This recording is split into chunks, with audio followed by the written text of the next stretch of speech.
Pendukung Jokowi terdiam ketika kuasa hukum Roy Suryo ini berbicara. Mari kita lihat videonya. Baik, terima kasih Bang Karni. Bismillahirrahmanirrahim. Untuk mengawali diskusi kita hari ini, saya tegaskan bahwa kasus ijazah palsu itu bukan domain privat Pak Roy Suryo dan kawan-kawan, tapi ini adalah persoalan publik, persoalan kebangsaan dan kenegarawanan, sehingga siapapun boleh bertindak untuk dan atas nama persoalan ini, mendiskusikannya dalam rangka untuk mencari kebenaran. Akan tetapi dalam kasus ini tidak ada satu orang pun punya wewenang bertindak untuk dan atas nama siapapun untuk menarasikan perdamaian, jika pada akhirnya kedamaian tadi hanya untuk menutupi kebohongan, kedustaan, ketidakjujuran, apalagi ingin mengubur sejarah kelam soal ijazah palsu ini menjadi legasi sejarah yang memilukan bagi generasi selanjutnya. Kalau itu soal utang piutang, udahlah cincai, nggak apa-apa, udah utang lu saya lunasi, dah kita anggap gak ada udang, selesai, gak ada masalah.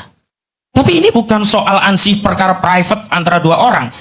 Nah, ini perkara kenegarawanan, karena ijazah itu bukanlah milik orang biasa, tetapi seorang yang menjabat presiden 2 periode, bahkan menjadi kepala daerah 2 daerah, dan karena jabatan itulah kebijakan-kebijakan itu masih kita rasakan sampai hari ini. Misalnya, pilu sekali Bang Karni saya mendengar kabar ada otoritas negara dalam negara mewujud dalam satu bandara tanpa ada negara yang mengontrolnya. Jadi tidak mungkin terjadi di era Prabowo Subianto hari ini.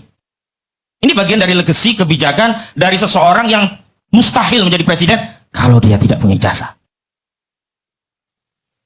Dan saya juga ingin menghimbau kepada segenap pihak untuk bisa meluaskan perspektif pandangan soal advokasi, tidak ansih soal litigasi. Kami mendapat mandat dari Pak Roy Suryo dan kawan-kawan itu baik bertindak di dalam pengadilan maupun di luar pengadilan. Makanya di kami itu ada 2 divisi, Bang Karni. Divisi litigasi itu koordinatornya Bang Petrus Celestinos. Kebetulan saya yang diamanahi sebagai koordinator non litigasi. Sehingga soal damai itu sebenarnya bukan baru pertama kali disuarakan oleh Saudara Faisal Assegaf. Bahkan sejak sebelum laporan pun Saudara Joko Widodo berusaha mengintimidasi anak dari bangsa ini, bagian dari warga negara, untuk mencari kebenaran tentang pertanyaan-pertanyaan yang selama ini menjadi soalan publik, yang itu sudah memangsa 2 anak bangsa, Bambang Tri dan Gus Dur. Tapi itu tidak dibungkam. Misalnya somasi sudah dilayangkan kuasa hukum Joko Widodo untuk diam. Tapi apakah kemudian dengan somasi itu Pak Roy Suryo diam, tidak melanjutkan penelitian, masalah ijazah palsu itu menjadi selesai? Oh tidak. Dan ternyata ancaman itu dilanjutkan, dan seolah-olah kebenaran itu akan bungkam manakala meminjam otoritas kepolisian menjadi laporan polisi, jadilah penyelidikan, naik menjadi penyidikan, dan di ujung ada orang-orang yang punya deposit akal sangat kecil menganggap ketika status tersangka itu bisa menekan orang sehingga bisa mendamaikan al-haq dengan al-batil. Gak bisa. Karena hari ini soalan yang hari ini kita diskusikan itu ingin dijawab dan diketahui oleh masyarakat tentang kebenarannya seperti apa. Bukan cincainya, bukan damainya, bukan 86-nya, bukan. Lalu apa kewenangan kita mendamaikan persoalan yang sebenarnya bukan tupoksi kita? Lalu kita, istilah orang Jawa itu, wong legan golek momongan. Nggak tahu sangkut pautnya, nggak ada kepentingannya, tiba-tiba menjadi pihak yang seolah-olah akan melerai. Dan mohon maaf Bang Karni, hari ini persoalan ijazah palsu itu belum selesai. Jadi jangan mengekstensifikasi masalah, diperluas ke Pak SBY, Bu Mega, kemana-mana. Enggak gitu, enggak. Kami juga nggak pernah mendiskursuskan persoalan ini sampai ke sana, enggak. Dan benar, Pak SBY kalau ditanya soal itu, EGP, emang gue pikirin, apa urusannya sama gue? Demokrat juga nggak ada urusannya, selama ini Demokrat juga sudah membantah gitu. Justru narasi yang diperluas, ekstensifikasi masalah ini, alih-alih mendamaikan suhu anak bangsa yang sudah mengkerucut pada soalan pembuktian ijazah, menjadi melebar kembali.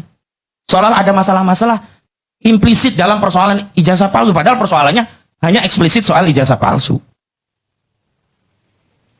Lalu saya ingin tegaskan lagi, kalau kita memang meyakini Indonesia adalah negara hukum, yang memang mau tidak mau hukum itulah yang akan menjadi penengah atas perselisihan anak bangsa. Dan mohon maaf, hari ini bukan kemudian dengan mediasi itu Pak Roy di dalam sebuah kamar private, ya gelap, lalu ada senter, Saudara Joko Widodo membawa ijazahnya, senter itu dinyalakan, Pak Roy kemudian suruh melihat, Mas Roy ini ya asli ya, sudah selesai begitu.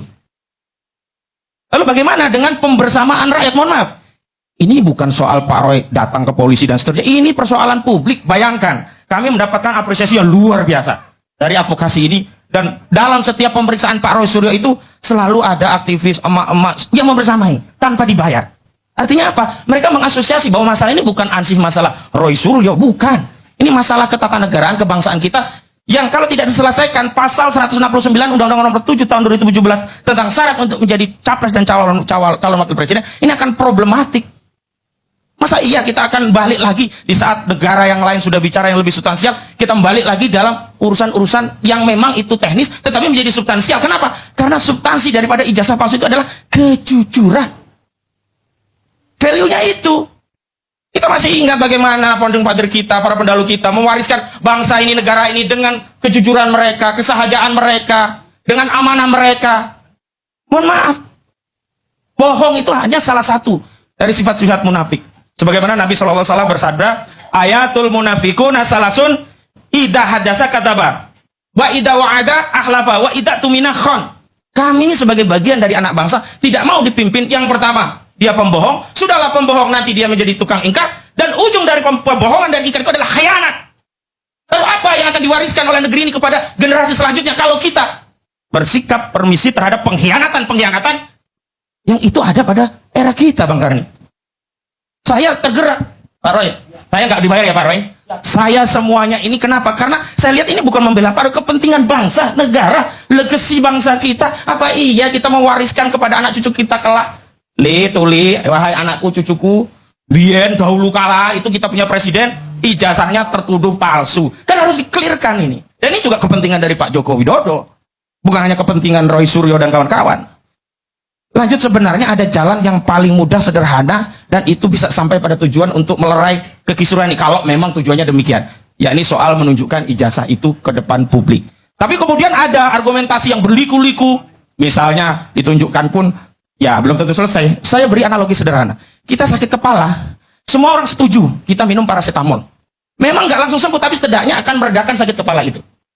Tapi bagaimana mungkin ada orang sakit kepala kita idekan kasih paracetamol, kok dia takut? Jangan-jangan yang dia miliki bukan paracetamol, tetapi racun tikus. Ketika diminum dia bukan kepalanya menjadi reda sakitnya, tapi malah mati.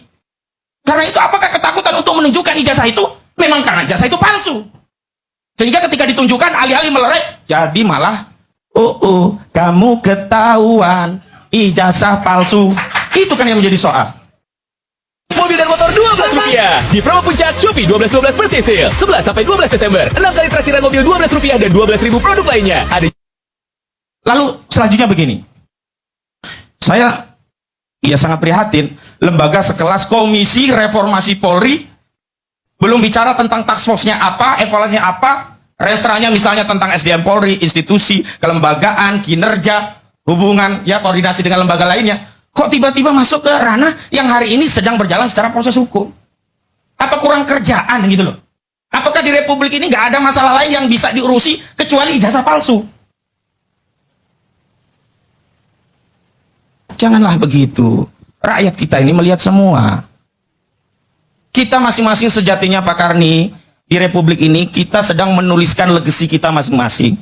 Dan itu bukan hanya diwariskan kepada anak cucu kita, kepada generasi selanjutnya. Dan saya terus terang tidak ridho kalau negeri ini kemudian permisif dengan berbagai kebohongan, sehingga tidak akan ada keyakinan untuk bersinergi antara elemen anak bangsa, karena dalam sikap batinnya ada praduga, jangan-jangan saya dibohongi, jangan-jangan saya ditipu, jangan-jangan dia hanya ngomong doang, setelah itu ternyata dia bermain. Kan susah kita membangun negeri kalau dipenuhi dengan kedustaan, kebohongan, hilangnya value kejujuran. Oke, satu kali lagi, oke. Bang Karni, siapa sih yang tidak ingin menyelesaikan masalah? Tetapi kita harus berpikir, mendiagnosa masalah, dan penyelesaian masalah itu tuntas. Bukan dengan apa? Mendamaikan al-haq dengan kebatilan, dianggap itu penyelesaian, yang akhirnya kita tidak menyelesaikan masalah, tetapi mewariskan masalah ini kepada generasi selanjutnya. Demikian, makasih Pak Karni. Bagaimana menurut pandangan teman-teman? Silakan komen, bagikan, dan ikuti akun ini.